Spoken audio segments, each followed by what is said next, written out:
channel. In this video we're going to discuss the most important events that took place during the previous 12 hours. We have a lot of very interesting updates, so let's start. And first we're going to talk about the third round of talks between the Russian Federation and Ukraine that took place yesterday on the territory of Istanbul. According to information we have, those talks took just 40 minutes. Those were the shortest talks in this during this negotiation process between the Russian Federation and Ukraine. And let's discuss the key statements. Vladimir Medinsky, all humanitarian agreements of the second round of negotiations between Russia and Ukraine have been fulfilled. Key points. The third round of negotiations has ended. The Russian Federation has stated that all agreements on humanitarian tracks from previous rounds have been fulfilled.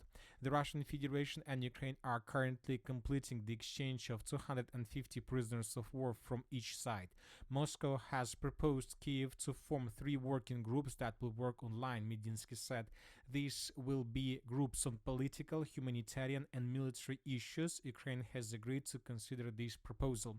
Russia has once again proposed that Ukraine consider the possibility of declaring short ceasefires on the contact line for 24-48 hours so that the dead and wounded can be collected. The Russian Federation has returned more than 7,000 bodies of Ukraine armored soldiers to Ukraine and received a small number of its own. Russia has offered Kiev to transfer another 3,000 bodies of deceased Ukrainian servicemen. Another important statement, a possible meeting between Putin and Zelensky should be deeply prepared. Moscow convened this position to Kiev, Medinsky said, answering questions from reporters. The meeting of the leaders of Russia and Ukraine should put an end to it, Vladimir Medinsky said. He added that for the meeting of the leaders of Russia and Ukraine, it is necessary to work out the terms of the agreement and understand what to discuss at this meeting. So the Russians are saying that Putin will meet Zelensky just with the purpose to sign a capitulation from the Ukrainian side. Now let's return back to Ukraine. We have a lot of very interesting updates. The protests continue in Ukraine. We have additional videos during the previous 12 hours. For example, this is the video from the city of Kiev. As we can see today, we have more people in Ukraine. More people came to the streets to protest against Zelensky and his authorities and Ukrainian authorities. So this is another picture from the city of Kiev, and this is another picture, another video. So let's compare the videos between the dates. For example, this is the situation with protests yesterday on the end of the 23rd of July of 2025. So on the end of the 22nd of July of 2025, the square was filled with people, and this is the video by the end of the 23rd of July. We see that that's probably 3 or 4 times more people came to the streets. We believe that today the Ukrainians will continue their protests, and we expect that today we're going to receive 2 times more people in comparison with the previous days. So according to official information, according to the police, at least 40,000 people took the streets of Kiev yesterday and today. So a lot of people and more people are joining this process. Furthermore, we had the protests not just on the territory of the city of Kiev, we had protests on the territory of the city of Lvov. Several more thousand came there on the streets with the purpose to blame Zelensky in all problems the Ukrainians currently have. Furthermore, we had protests on the territory of the city of Odessa, Dnipro, and many more towns and settlements over the entire territory of Ukraine. Another important situation is that right after the negotiation process ended on the territory of Istanbul, both sides, the Russians and the Ukrainians, attacked each other with missiles and drones. According to information we have, during the previous night, several explosions were recorded on the territory of the city by the name of Odessa. The Russians attacked the city with drones and missiles, most likely. Several warehouses, ammo depots were destroyed. Furthermore, according to information we have, the Russians attacked port infrastructure of Ukraine. Most likely the Ukrainians were getting weapons and arms from the Western countries. At the same time, the Ukrainians launched their own attack, and the Ukrainians attacked the city of Sochi in the most southern part of the Russian Federation. And according to information we have, the Ukrainians attacked oil depot. So when talking about the city of Sochi, first of all, we need to understand that Ukrainians were attacking the city and oil depot, but as you know, there is a very important, let's say, building and government office, not not government office, but the place where Putin likes to have holidays and likes to take rest from daily work. So he likes to visit Sochi. He has his own residency there. So the attack on the city of Sochi is just a signal and sign that Zelensky the next time could attack the residency of the president of the Russian Federation. So I understand this situation exactly like this. The Russians from their side also attacked the city of Kharkiv during the previous night. As for now, we haven't added videos and pictures of this attack, but some buildings were destroyed, and most likely the Russians attacked another military facility. Now let's discuss the situation on the ground. During the previous 12 hours, we had lots of very interesting updates, and the most important updates are coming from the south and Kupinsk direction or the Lyman area. As we can see, we have adjusted the map, and as you can see, we have adjusted the map significantly in Ukrainian favor. So I would like to remind you that during the previous months and weeks, the Russians were carrying out offensive operation in this area, trying to establish complete control over the settlement of Karpovka, Seredina, and to take everything along the river of Nitrius on the Russian side. And if you remember, just yesterday, pro-Ukrainian resources adjusted their maps in this area, adding additional territories under complete Russian control. So as for during the 23rd, or by the morning of the 23rd of July, the Russians established complete control over these fields and managed to get very close to the river of Nitrius in this part. But today we had significant changes, and this time in Ukrainian favor, and once again based on the report that was provided by pro-Ukrainian resources. Today they adjusted the map significantly, and today the pro-Ukrainian resources shown that most of the territories along the river of Nitrius, especially in the area of the village of Karpovka and Seredina, was recaptured by the Ukrainians as a result of probably very successful counter-offensive operation. As for now, we still haven't received anything regarding Russian progress on the ground in this area or Ukraine counterattack, because as you can see, we were adjusting just the contested area. So very likely that there were no attacks at all. Probably it's also a case.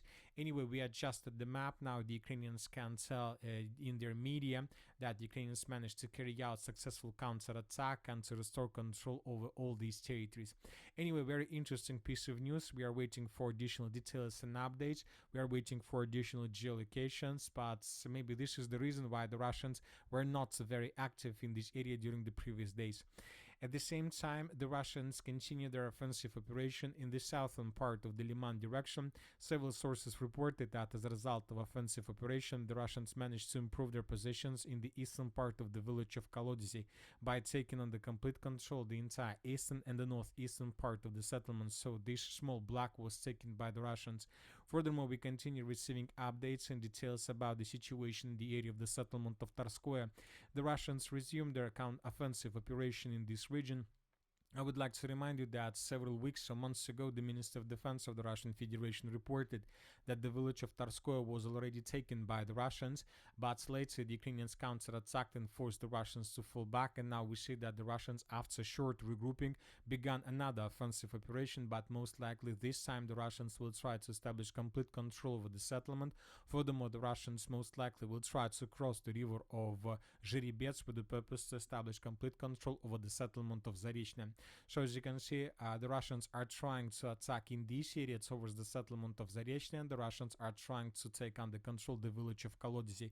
So the Russians, summarizing everything, are trying to improve their positions, let's say in the eastern and the southeastern flanks of the Lyman direction, so to take under control these territories, while the Ukrainians are trying to counterattack the Russians in the northwestern flank of the same area. So there are very heavy clashes right now, and we see that both the Russians and the Ukrainians have initiative in their hands on their own directions. Now let's move further and let's discuss the situation in the Konstantinovka direction. The most important video is coming from the area of the settlement of Sherbinovka. As you can see, according to the map, the Russians established complete control over this territory. I would like to remind you that just yesterday, neutral mappers reported that the Russians secured the southern part of the village, and we came to the conclusion that most likely during the next 24 hours the Russians will finish the battle for this area. And today we got additional changes on the ground, and according to them, by the morning morning of the 21st of July of 2025, the Russians secured the southern part and the central part of Sherbinovka. Ukrainians currently control just the northern part of the area, and most likely the Russians will finish the battle for this territory in coming hours. Furthermore, we have geolocation that was published by the Ukrainian sources. Here we can see how Ukrainians attacked with FPV drone a position of the armored force of the Russian Federation in this area, and this area of Ukraine attack was geolocated, and this is exactly the place there where the Russians were attacked. So based on this video, we adjusted the most southern part of the settlement of Sherbinovka. So we still keep this southern, the central parts as a contested area, but we expect that either the Minister of Defense of the Russian Federation these days will confirm this information, or we're going to receive additional videos. Based on them, we will adjust the map completely in Russian favor. The armed forces of the Russian Federation continue their offensive operation in the northeastern flank of the Pokrovsk agglomeration. Today, this information was confirmed by pro-Ukrainian resources and by neutral mappers who confirmed additional progress on the ground in the northern direction towards the villages of Shakhova and the settlement of Sofievka. So when talking about Shakhova, currently there are very heavy clashes in this area, and I would like to remind you that just yesterday, several sources, mainly pro-Russian resources, reported that the Russians answered the southeastern part of the village, and that currently there are very heavy clashes and the Russians are about to complete battle for this territory.